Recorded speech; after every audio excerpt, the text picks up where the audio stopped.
Fico feliz por saber que o material que publico tem sido de ajuda a vocês, e vocês têm procurado congregar da maneira correta, congregando fora das denominações. Mas eu acredito que não seja apenas a maneira o que importa, e sim o terreno de reunião, o fundamento do um só corpo, que vocês devem considerar. A doutrina da igreja não prevê independência no corpo, mas unidade que implica comunhão e não divisão.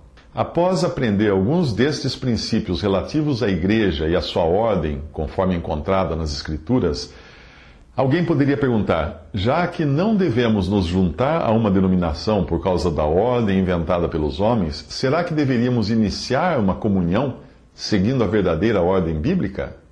A nossa resposta é não, pois cremos que isto seria um ato de independência.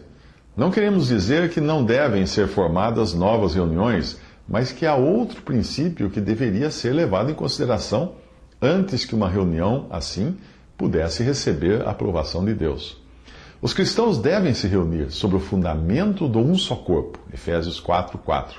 Para fazer isso, um grupo de cristãos precisa se reunir para adoração e ministério em comunhão com outras assembleias de crentes congregados da mesma forma, com os quais possam então expressar esta verdade na prática, nas questões relacionadas à recepção, disciplina, cartas de recomendação, etc. Um grupo de cristãos que procurasse congregar ao nome do Senhor de forma independente não poderia colocar em prática esta verdade sozinhos. Formar uma comunhão de cristãos sem ter isto em mente é, na prática, congregar em um terreno de independência. Isso foi extraído do livro A Ordem de Deus, por Bruce Anstey.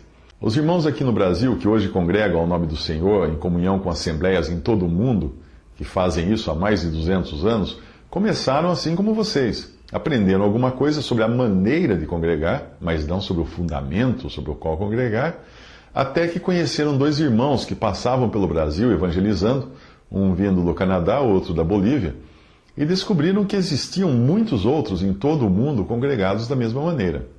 Então, alguns irmãos daqui foram à Bolívia e também aos Estados Unidos visitar assembleias congregadas ao nome do Senhor nesses países, conheceram a história e os fundamentos sobre os quais congregavam, e quando voltaram, comunicaram tudo o que viram, e os irmãos decidiram então parar de partir o pão em independência para pedir a comunhão com esses que já congregavam antes deles ao nome do Senhor. Algum tempo depois, alguns irmãos vieram de uma assembleia na Bolívia, que era a mais próxima que havia na época, e receberam esses irmãos a comunhão à mesa do Senhor. E foi assim que este testemunho começou no Brasil há quase 40 anos. Se após eles terem descoberto que havia irmãos congregados somente ao nome do Senhor, eles tivessem decidido seguir seu próprio caminho, seriam responsáveis por um espírito de independência e de divisão, algo que a palavra de Deus condena.